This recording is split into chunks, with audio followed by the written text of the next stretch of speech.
సికింద్రాబాద్ పరిధి రసూల్పురాలో నీరు నిలిచి రాకపోకలకు తీవ్ర అంతరాయం ఏర్పడింది. మరింత సమాచారం మా ప్రతినిధి సూరిబాబు ప్రత్యక్ష ప్రసారం ద్వారా అందిస్తారు. శాఖ వెల్లడించింది. ఈ నేపథ్యంలోనే ప్రతి వీధిలోనూ కూడా వర్షపు నీరు చేరి మొత్తం కూడా జలమయమైన పరిస్థితి నెలకొంది. అయితే నిన్నటి నుంచి కూడా రాష్ట్ర వ్యాప్తంగా వర్షాలు కురుస్తాయని ఇప్పటికే వాతావరణ శాఖ వెల్లడించడం, ఆ నేపథ్యంలోనే వర్షాలు విపరీతంగా కురిసిన పరిస్థితి ఉంది. అయితే మనం ఇక్కడ రసూల్పురాలోని ఓ వీధిలో ఉన్నాము. మొత్తం కూడా వర్షపు నీరు ఈ వీధిలో చేరి మొత్తం కూడా వాహనాలన్నీ కూడా కిందన పడిపోయాయి. ఇక్కడ స్కూటీలు కావచ్చు, మోటార్ వాహనాలు కావచ్చు, మొత్తం కూడా వర్షపు నీరు చేరి జలమయమైంది. అయితే ఇక్కడ ఉన్నటువంటి ప్రజలు కూడా రాకపోకలకు తీవ్ర అంతరాయం ఏర్పడింది. వీళ్ళందరూ కూడా సొంతంగా పెట్టుకొని ఇంజిన్లు పెట్టుకొని వాటర్ను తోడించుకుంటున్నారు. ఇప్పటికే జిహెచ్ఎంసీ అధికారులు అలాగే హైడ్రా సంబంధించిన సిబ్బంది కూడా ఇక్కడ పెద్ద ఎత్తున చేరుకుని సహాయక చర్యలు కూడా చేపడుతున్నారు. ఇప్పుడు చూడండి స్కూటీలు మొత్తం కూడా నేలకొరిగాయి. ఈ వర్షం వలన వాళ్ళ ద్విచక్ర వాహనాలు సైతం కిందన పడి ఈ వాహనం నీటిలో పడిపోయిన పరిస్థితి నెలకొంది. అయితే మొత్తం కూడా ఈ మన రసూల్పుర ప్రాంతంలో మొత్తం కూడా వర్షపు నీరు చేరి రాకపోకలకు తీవ్ర అంతరాయం ఏర్పడింది. ఇళ్లలో కూడా వర్షం నీరు చేరడంతో మొత్తం కూడా వాళ్ళు సొంతంగా ఇంజిన్లు పెట్టి తోడించుకోవడంతో చూడొచ్చు మొత్తం కూడా బురదమయమైంది. అలాగే వాహనాలు కూడా మొత్తం కూడా అకలావికలంగా కనిపిస్తున్నాయి. నివాసాలు కూడా ఇండివిజువల్ హౌసులు కూడా మొత్తం అకలావికలంగా ఉన్నాయి.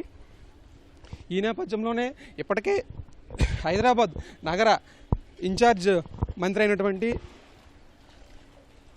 సార్ కూడా ఇప్పటికే ఆయన కూడా సహాయక చర్యలు చేపట్టాలని పొన్నం ప్రభాకర్ సూచించారు. అలాగే సీఎం రేవంత్ రెడ్డి సైతం అధికారులను అప్రమత్తం చేసి సహాయక చర్యలు చేపట్టాలని సూచించారు. ఈ నేపథ్యంలోనే ఈ ప్రాంతాలకు పెద్ద ఎత్తున అధికారులు సిబ్బంది చేరుకుని సహాయక చర్యలు చేపడుతున్నారు. అక్కడ మనం విజువల్స్లో చూసుకోవచ్చు. జిహెచ్ఎంసీ సిబ్బంది ఇక్కడ చేరుకుని వర్షపు నీరును తరలిస్తున్నారు.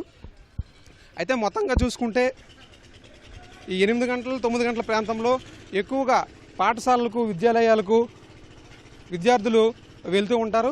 ఈ నేపథ్యంలోనే వాళ్ళకి ఎటువంటి ఇబ్బందులు లేకుండా అలాగే ఆఫీసులకు కార్యాలయాలకు వెళ్ళే వారికి సైతం ఇబ్బందులు లేకుండా ఈ వర్షపు నీరును తరలించేందుకు సిబ్బంది ఈ ఉదయం నుంచే ముమ్మర ప్రయత్నాలు చేస్తున్నారు.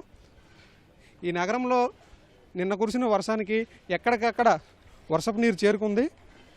దీన్ని తొలగించేందుకు సిబ్బంది మొత్తం కూడా తొలగించే ప్రయత్నం చేస్తున్నారు. అయితే దీనికి సంబంధించి సిబ్బంది కూడా పెద్ద ఎత్తున ఇక్కడ చేరుకుని ఈ వర్షపు నీరును తొలగించేందుకు అన్ని చర్యలు చేపడుతున్నారు. మనం చూడవచ్చు జిహెచ్ఎంసీ సిబ్బంది దీనికి సంబంధించి ఇప్పటికే చేరుకుని ఈ నీరును కాలువల ద్వారా తరలించేందుకు ప్రయత్నం చేస్తున్నారు. అలాగే అటువైపు ఇంజిన్లు సొంతంగా పెట్టుకొని ఆ నీటిని బయటికి తరలిస్తున్నారు. ఈ నేపథ్యంలోనే ప్రయాణికులు ఇప్పుడిప్పుడే కార్యాలయాలకు అలాగే విద్యార్థులు పాఠశాలలకు వెళ్తున్న పరిస్థితి ఇక్కడ చూడొచ్చు.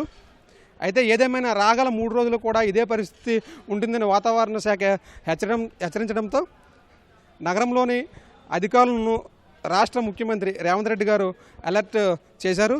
ఈ నేపథ్యంలో అధికారుల యంత్రాంగం మొత్తం కూడా నగరంలోని వివిధ ప్రాంతాల్లో ఎప్పటికప్పుడు సహాయక చర్యలను చేపడుతూ క్లియర్ చేస్తున్న పరిస్థితి ఇక్కడ హైదరాబాద్ నగరంలో నెలకొంది. మొత్తానికి చూసుకున్నట్లయితే వర్షాలు ఎక్కువగా కురిసే సూచనలు కల్పించడంతో ప్రజలు కూడా అప్రమత్తంగా ఉండాలని ప్రభుత్వం కూడా వారందరికీ సూచిస్తుంది. Over to studio.